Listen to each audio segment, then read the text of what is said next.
Hello guys, आज चाहिँ हामी भुगी बनाउँदैछौँ। यो चाहिँ एकजना हाम्रो यहाँ माथि घरमा काम गर्ने भाइले लगाइदिएको। बनाउनु त आउँदैन, युट्युब आफन्त साथीभाइहरूसँग सोधेर गर्दैछौँ। पखालिसक्यौँ। हिजो वान नाइट हामीले चाहिँ पानीमा भिजाएर यसलाई चाहिँ खानेकुरा यसको पिठो हालेर खाएर यसले खायो। त्यसपछि यसको अब वेस्टेजहरू निकाल्छ, यसले पखाल्यो हामीले। त्यसपछि अब यसको यो टुप्पो काट्नुपर्छ अरे, जसले गर्दा चाहिँ हामीले यो खाँदा चाहिँ चुस्दा चाहिँ यहाँबाट एयर फ्लो हुने होला सायद। त्यसले गर्दा चाहिँ सजिलै गरी भित्रको बुढी आउँछ होला। बुढो तपाईँले दाइ आउँदाखेरि ल्याउनु भएन भुइँ पाइएन त्यो बेला।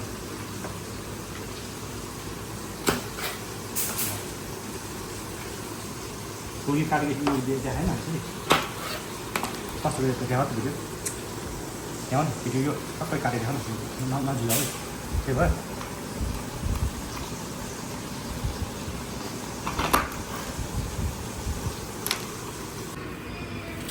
र गाइस, हामीले त्यो टुप्पो काटिसक्यौँ। फर्स्टमा पनि सफा गरिसकेको छौँ।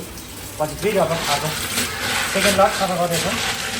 दुध सफा गर्ने, त्यसपछि बोइल गर्ने। सफा गर्नु आउनु मजाले।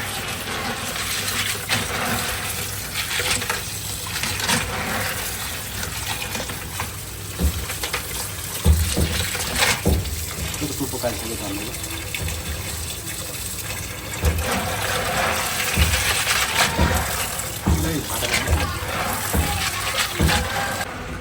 लगभग सफा भइसक्यो।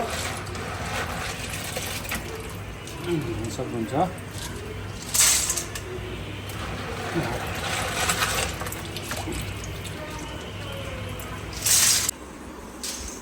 गाइस, अब बोइल गर्ने है।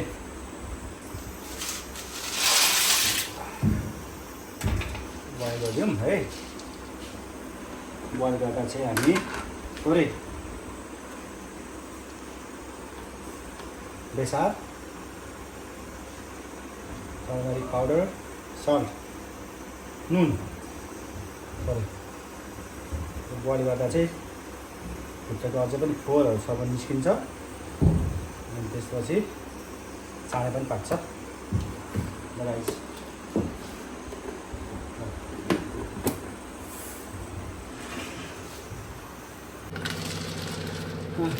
घुगी चाहिँ बोइल हुँदैछ है गाइस। अब चाहिँ यो माथिको छ नि, योहरू चाहिँ फोहोरहरू हो कि है, यो फ्याँक्नुपर्छ। लास्टमा अझै सफा गर्छौँ, त्यो माथि सब गइहाल्छ। तर पनि यो माथिको चिजहरू चाहिँ फ्याँक्नुपर्छ। अब 2-4 मिनट बोइल गर्ने, त्यसपछि निकालिसकेपछि चाहिँ तपाईँको यो घुगीको यो मुखमा हुन्छ नि, यो सबै जान्छ कि। त्यसपछि पकाउँछौँ। लगभग यो बोइलिङ प्रोसेस भइसकेछ। ग्यास बन्द गरिदिउँ। यसलाई खन्यौँ। तातो छ त।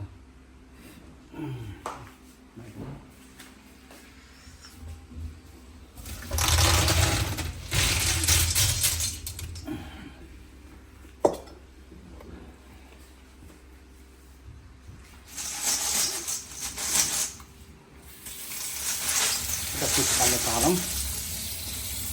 चिज पानीमा हालौँ त।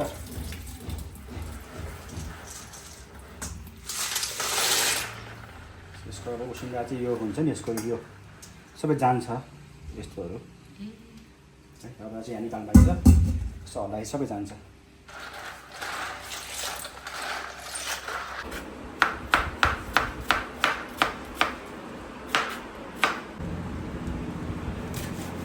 दुई पिस गर्छौँ।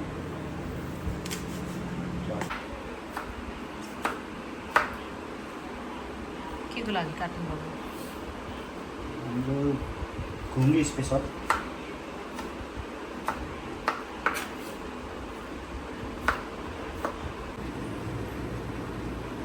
घुङ्गी चाहिँ तोरीको दालमा चाहिँ एकदमै मिठो हुन्छ।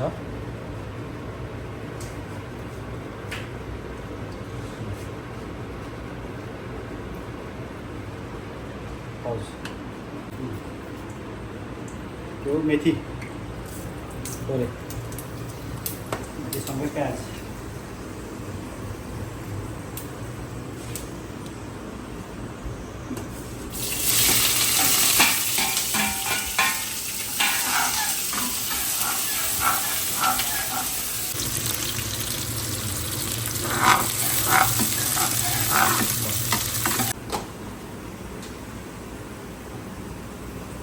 प्याज गोल्डन ब्राउन भइसकेको छ।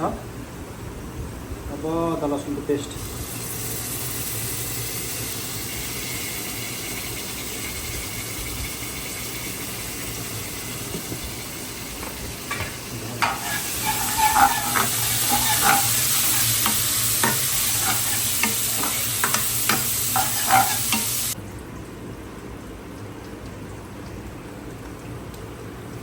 यो जिरा धनियाको धुलो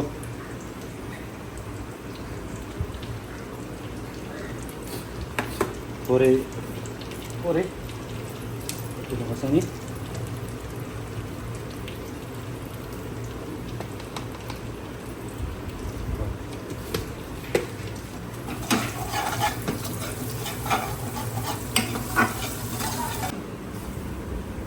टमाटर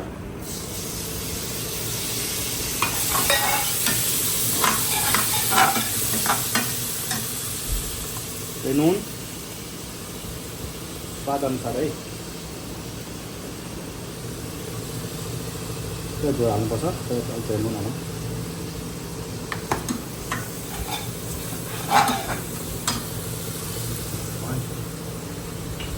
मोस्ट इम्पोर्टेन्ट यो के भन्छ होला टिमुर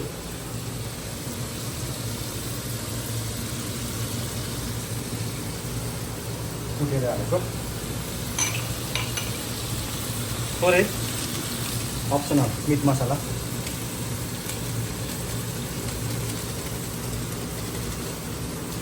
सम्राट अहिलेको चलेको मसला भाइरल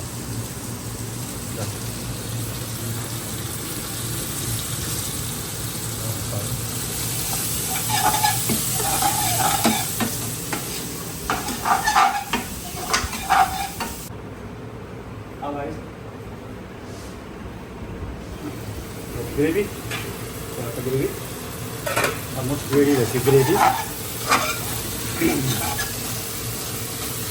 अब यसमा हामी हाल्न जानेछौँ मेन पार्ट घुङ्गी।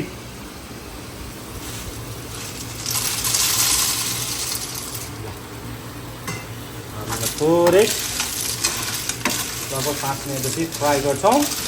त्यसपछि चाहेअनुसार हामी झोल हालेर बोइल गर्छौँ। त्यसपछि हाम्रो घुङ्गी रेडी।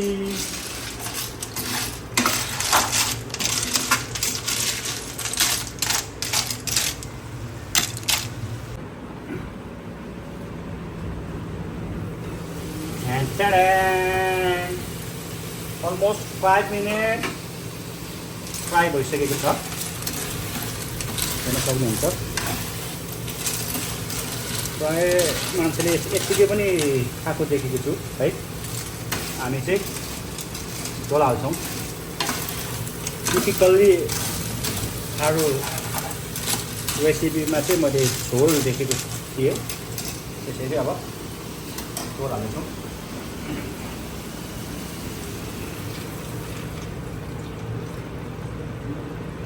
ओके तपाईँलाई कति टाइम लाग्छ उनीहरूलाई थाहा छैन, तर अराउन्ड 50 to 20 मिनट अब हामीलाई बोइल गर्छौँ। त्यसपछि लास्ट स्टेज धनिया बाँकी छ, त्यो लास्टमा धनिया ल।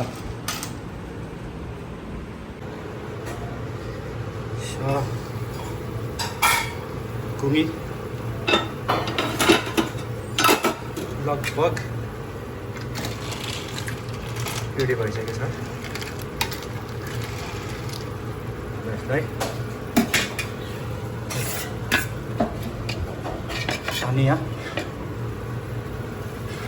एड गरेर अझै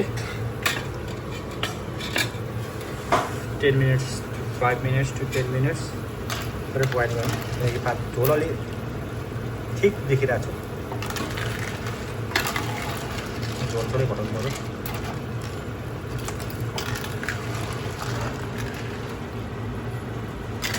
So guys, हाम्रो घुँगे is ready.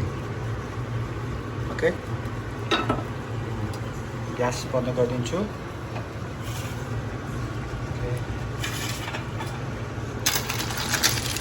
तेल सुकिसकेको छ.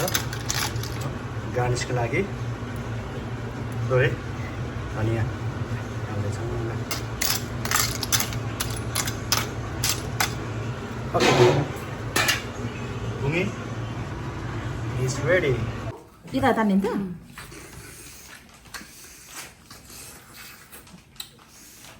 신가리니까 한 줄. 알았어. Passa 잠깐. 오빠 이렇게. 가요. 아이들. Guys. 사람만 말씀드려주세요. Finish. 네.